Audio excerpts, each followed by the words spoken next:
Hey, deserving listeners, Love is Blind. Let's check it out. But like, but I'll admit I'm not perfect or nothing like that. We all have our things. No, Nick is perfect. No, I'm not You're perfect. actually right. Damn. I'm not perfect. Just to be able to hear that would be crazy. Even though you're not, just to hear it. All right, so the sequence is Edmond says, I'm not perfect because, we're sort of entering mid-conversation, and they're all talking as couples, and then Annie says, no, Nick's perfect, a gesture or whatever. And then Nick's like, I'm not perfect. And then Edmond's like, oh, whoa, wow, that's love there, that's commitment, or that's like, that's nice to see. Oh, I wish I had that. And then he turns to KB, and it's a pretty clear message of not just that he wishes that she would say, you're perfect for me, but the overall vibe of security in the relationship, certainty or effort or something, which is fine. KB doesn't have to do that. She's been very explicit to Edmond that that's not her, which is fine. It could be a result of defenses or something, but some people are just like that. And certainly if that's what she wants, if that's the sort of style of relationship she wants, she's fine to want that. She has to be explicit. She has been explicit. And it's also fine if Edmund's a little bummed out about it. Doesn't mean that they're doomed as a couple, but it's not a good sign. But anyway, I think he's sort of spontaneous, maybe a little toxic, who knows. But he I think if there's one thing he shouldn't have done is look to her and be like, oh, it'd be nice if I had that. Let's rewind that. No, Nick is perfect. No, I'm not You're perfect. actually right. Damn. I'm not perfect. Just to be able to hear that would be crazy. Even though you're not, just to hear it. Okay, so rewatching it, it's not clear if it was a passive aggression to KB. He could just be speaking out loud or just like, well, that must be really nice to hear. And on one hand, he might actually be thinking that for himself, but he also might be just mostly just saying, wow, that's like amazing. Like, what a great thing to hear from someone. But anyway, so KB is taking issue with that. And well, let's see. Even though you're not, just to hear nice. it. I know, you're fucking lucky. To hear what? And she knows it's not true. To hear what? Say it. Okay, so okay, I wonder what Calibria is motivated by in this moment. In the middle of a conversation, if she's bothered by it, for sure, I wouldn't blame her. But what, now you're going to get like upset? Now, maybe what KB is going to say is, wait, I have told you that you're great, and I've said those things to you, or I believe those things about you. Like, I want to make sure that you know that, or something. It doesn't look that way, but Edmond is trying to move on, and she's not letting him. Oh, he perfect. You said that would be nice. Even though it's not the case. No. No. She said Nick's perfect, and I'm like, nah, I got my things. But he's still like not even saying that ain't the case. Like, Are you comparing your relationship? no, I'm not. I'm just saying. All right, so she rubs his shoulder, so there's affection there. Are you saying that? Are you doing that thing? I think that's what's happening. He's like, are you doing that thing again where you're comparing relationships? So you can imagine that Calibria, after the last time that because the guys got together and the women got together, and then later that night he was crying because everyone else had had sex and he hadn't, and he felt bad because he was comparing, right?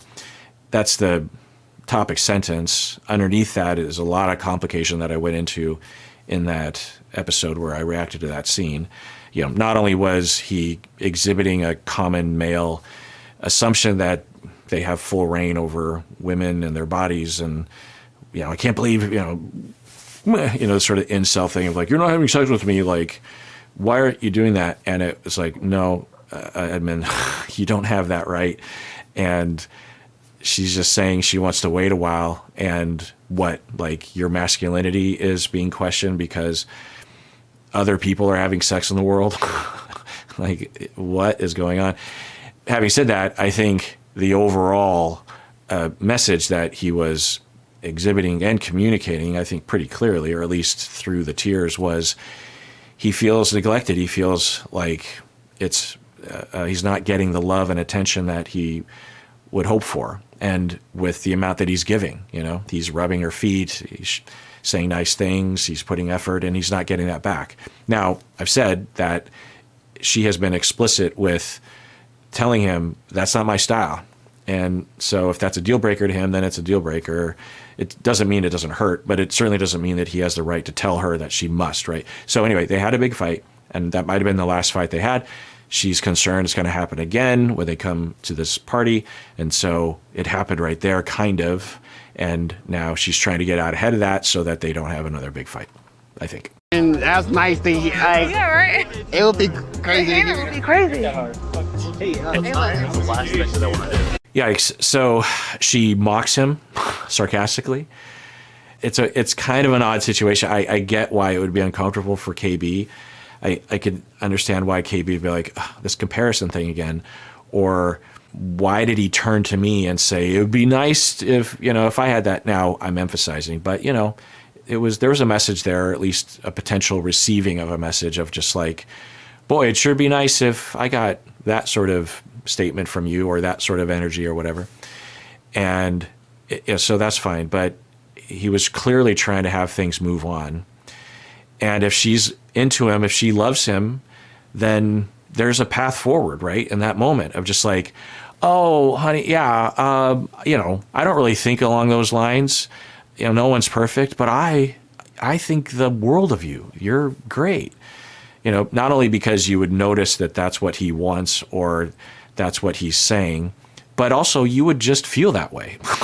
This is supposed to be the good times when it's all love and rainbows and stuff.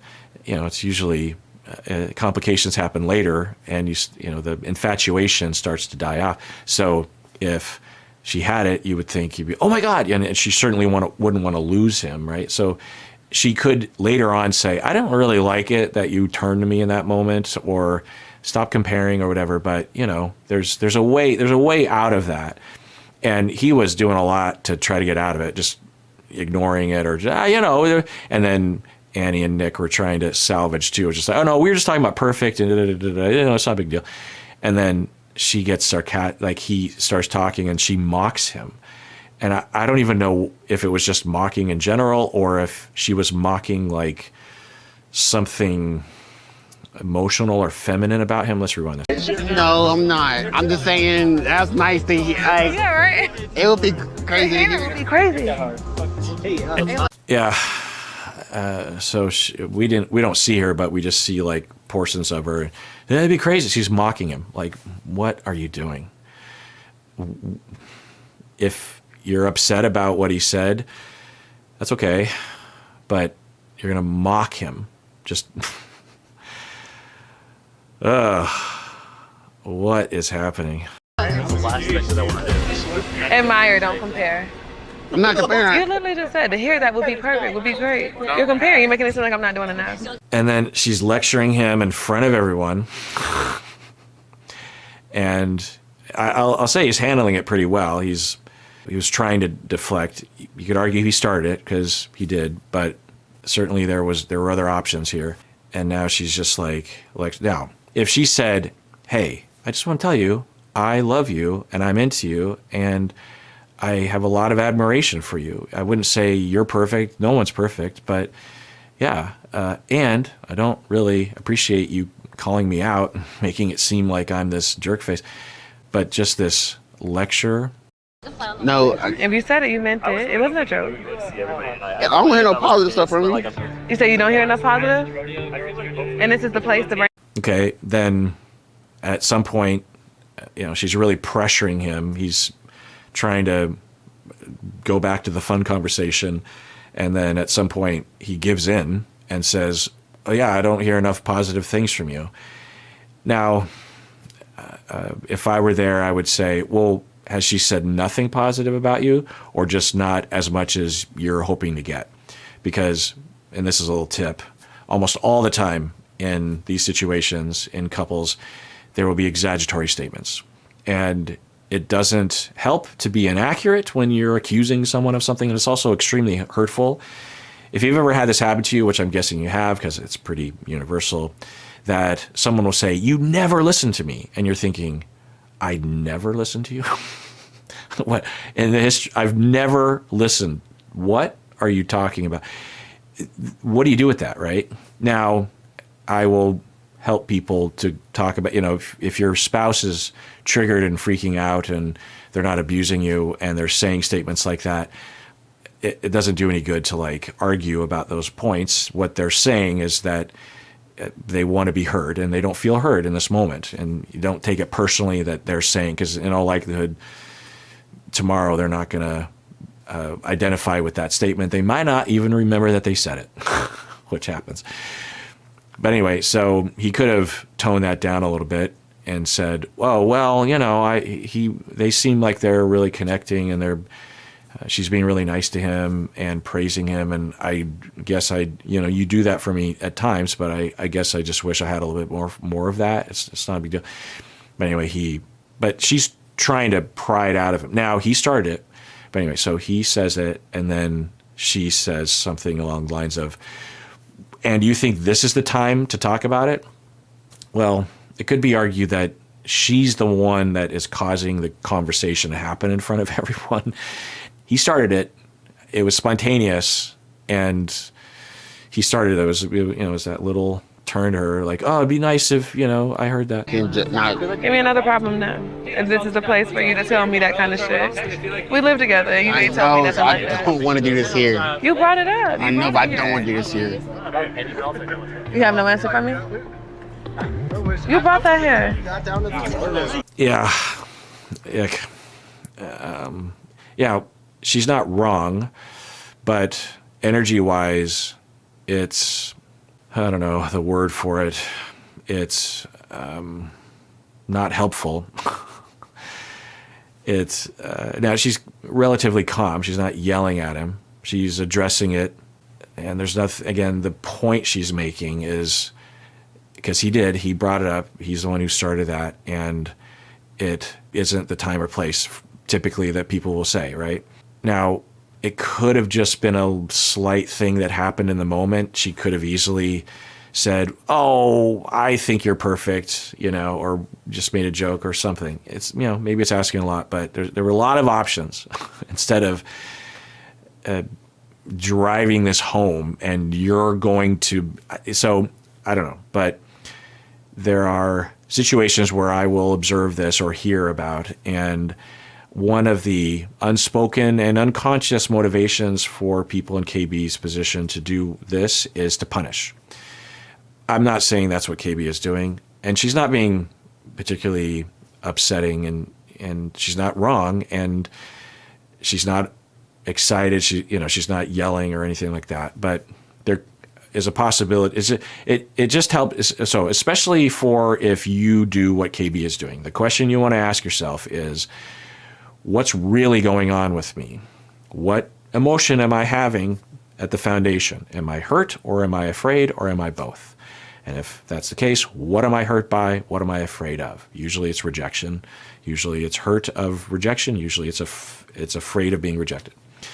And if we took a guess as to what category that would be in for KB, it would be hurt of insults, that he turns to her and says, comparing, like, "Look at Annie, she's a nice person and you're not a nice person." That's hurtful, right? Or it could be worry of, well, if you're going to start comparing, you're going to be convinced that us as a couple aren't very good, and you're not going to say yes at the altar, and I'm worried that you're going to reject me. As I say that out loud, it's absolutely plausible. There's no reason not to believe that would, but it's hard to imagine either one of them being yes at the altar at this point, but who knows?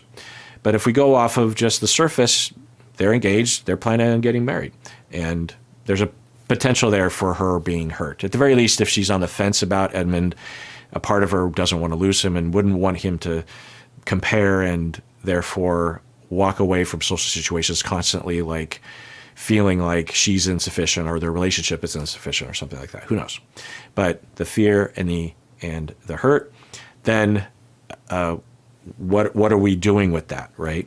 Well, one of the ways of coping with those feelings is I am going to snuff out the thought and behavior and feeling in the other person so that I'm never feeling this way again. If I can just snuff it out in the other person by punishing them or convincing them that they're wrong or telling them that this isn't the time or place to have those kinds of statements or feelings or whatever, then I won't have this feeling anymore and I won't ever feel this way again in the future. And the way that I phrase it, of course, we understand that doesn't work. You can't snuff out a feeling. You'll just make it worse. So if KB were to say, okay, let's slow down. When you said that to me, it hurt my feelings. It felt insulting. It made me seem like you were saying to everyone that I was this jerk face or that I'm not loving or something, or I'm insufficient. I have trauma around people saying that I'm cold, and I don't think I've been that cold. Plus, I did tell you that I'm not super warm and affectionate. So in front of everyone, you're just turning to me like, I don't understand why. It just hurt my feelings. She could also say, I get why you would want that. Everyone wants to feel appreciated and loved by their partner, and maybe I could do more or something, but she didn't even have to say that. She's like, I get that. That's where it came from. But it hurt my feelings that you just call me out in front of everyone. And I just want you to know that, okay? That's a completely different thing than what she's doing. What she's doing is, this is the time or place, and you're going to talk about it, and I'm going to force you. I'm going to rub your face in it, so to speak. Like he's been trying to avoid this conversation since the beginning. Like, and she's like not letting it go. Why is that? Usually it's because some kind of hurt or fear, and then I don't like this feeling, so I have a typical strategy in romantic relationships of managing it, and this is a very common management style. And it doesn't actually change the feeling. It creates distance, it's hurtful, that sort of thing. I can't lie, KB. What have you told me that was nice? Like, what have you? I literally just told you last night that I appreciated you so much. Why the fuck are you bringing that here? I know. I was cheering you on. Like, I've been bobbing with you when you started with me, and I didn't do a full thing then. Right, okay, so that was the first functional help, in the edit anyway. Now, she hasn't been yelling, she hasn't been freaking out, but if she could have led with that, at least in the edit for my sake, it would have helped. And I think it is kind of helping him. So he's saying, last night I just got done telling you how much I appreciate you. I didn't say you were perfect, but I don't think anyone's perfect. And so you kind of hear it in her voice that she's saying it hurts that you would erase all that or not appreciate that I did that or forget that or compare, so in this instance, she's, so if she could have started with this, but she eventually got there. And I think he is feeling it. But I think there's another part of them that's just like, yeah, but I don't think you get it. Like, I'm looking for more involved. We're just incompatible in that way. I don't know if I'm misreading his face. I know. Because, Junkie, you literally just said stop cutting me off. You hear me talking. You hear me talking. Stop cutting me off. Talking about you know. You started it. But why, though, right here? So I don't know what he was about to say. He might have been... He might have. I thought he was going to say, I know. And then some other kind of thing like, I guess I just wish that there was more energy or something like that, or in his way saying something like that. And then she's like, I'm talking, don't interrupt me. And so sort of a power play. Now he's done that when they were talking in bed. He's like, don't interrupt me, I'm talking. So okay. And when was the last time you said something nice to me? And then said, when did you say something nice to me today? Edmond, when was I home for you to say something to me? And the time I was home, did you say something to me about... No, you walked in with, everything that was wrong. And why? Because something went wrong. All right, so they're recalling an interaction off camera, and I think what she was saying is, don't you remember what happened? There were good things that were said, and then he's like, well, no, you walked in and things didn't go well. And she's like, well, why didn't things go well? And then I think because he doesn't want to talk about it in front of the cameras, for her sake maybe, or something, he's saying, well, because something went wrong. Yeah. But you still don't understand why it went wrong. I know, but baby. That's the problem, Edmond. You have a good night, I'll have a good night. Now you're being fucking weird.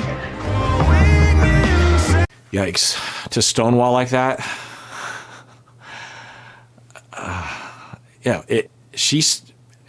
he started it, but she started it, but she definitely made it an issue. And then as they're starting to talk about it, she just turns in mid-conversation and just walks away. I mean, at the very least, I think we can say with more certainty that KB and Edmond aren't going to work out. And so, okay. But, yeah. And now, on the scale of transgressions on the show, it's not up there for sure. And it's communicative, the way that both of them are, the message that they functionally should be receiving is that she should be receiving yet another indicator that he needs a lot. And he either will never get enough because no one can give what he wants, or I don't have that to give because I'm not that sort of person, or he's too picky or too critical or something, so there's those things that all could be true. He should be receiving the message that, well, this is how she deals with things, and although she gives some appreciation or affection, it's not a lot. So that's good information to know heading into the altar. KB, oh wait. All right, so he followed her, which is good. Sometimes you just gotta swallow your pride, bite the bullet, take one for the team. And even though she's the one that just not berated, but I don't know, made an issue, and then she just walks away. And I didn't really even understand what. I wonder if the way that they were talking about that earlier interaction in the day, if it triggered something in her, or she's just like, I don't want to get into that on camera. I don't know, some shame. I don't know. But she walks away. He immediately follows. So, maybe this will work out. I love you.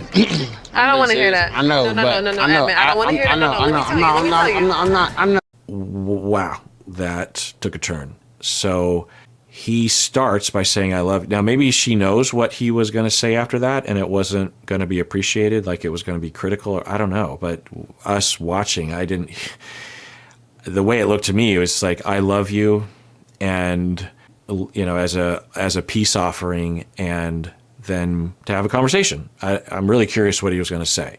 Maybe something like, I wish I had more affection or something, or I don't know, or I want to break up with you. I don't know. There's a sky's limit, but let's rewind that. I love you. I don't want to hear that. I know, but I know. I don't want to hear that. I know, but you keep talking to me. No, I'm not Edmond, looking. I don't want to. I'm gonna listen to you. Yeah, I don't know what's happening. And then she shuts it down, more stonewalling. I don't want to hear it. What? You don't want to hear when he says he loves you? Now, maybe she knows that what's following that, or it's manipulative, she thinks, or I don't know. But what is she shutting down exactly? Even if he was about to say something that she was pretty sure was going to be problematic, that she didn't want to get into, I don't know. Or maybe she's worried about being on camera. I don't know. Why would you shut that down? I'm being serious. If you can't be an adult and look at me and have a conversation, I'm not going to talk to you. What about Patrick? I need you to grow up and be an adult and talk to me about stuff. That's all I be asking. What? He walked across the room and it attempted to engage in now it's edited, but so I don't think that Calibria is generally this way. So I think that if we rewind the clock, there was mounting tension probably, right? And unresolved tension about the previous fight maybe, which seems possible because she brought that up right away. Like, you're doing it again, you're comparing. And she feels hurt or blamed or insufficient, cold maybe, I don't know. And she feels that, and so it's building. And then when they're having a good time, and then he turns to her, says, "Oh, it'd be nice if someone said I was perfect," and it's just the last straw, and she just can't take it anymore. And now we see this. If we just, for all of us in the midst of a fight with our partner, if we just saw a snippet, there would be a lot of unreasonable snippets where people on the outside would say, "What are you doing?" But in this, it's still not. It could still be a problem. But when we understand the context, everything that came before and the stress level that someone's under, the distress that they're feeling. So I'm just going to take. So I say all this because I'm having a hard time matching what she is doing right now, even understanding the basis of it, which, why would I necessarily understand the basis? Because we're just seeing these little snippets of the relationship.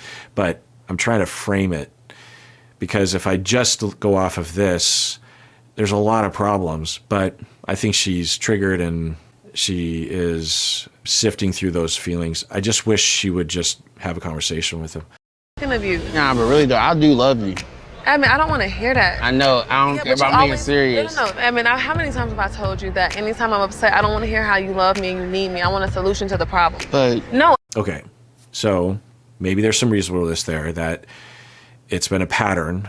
And to her, maybe it's like a manipulation or something, or pressure, or an avoidance. Or maybe she thinks he's saying that as a way of saying, I love you and you don't love me. You're the jerk face, I hope you know what I'm saying. Anyway, okay. If it was some guess like that, you would just hope that someone in KB's shoes would say, I love you too. And I'm glad you love me. Thanks for saying that. But I don't want to, just say, I love you too. And I'm glad you love me. And then sort of, but like, you will not tell me you love me. That's against the rules. I don't want to hear that. Answer my question. Please stop doing that. Answer my question. You might walk away. I don't know if you're about to walk away, but I'm asking a question and you never answer the questions I ask you. Do you understand how hard that is for me? Yeah, we're seeing edit, so it's possible that there was a question that she repeated. I'm going to take a guess and say there was at least some question, because I don't remember a question that she asked repeatedly anyway.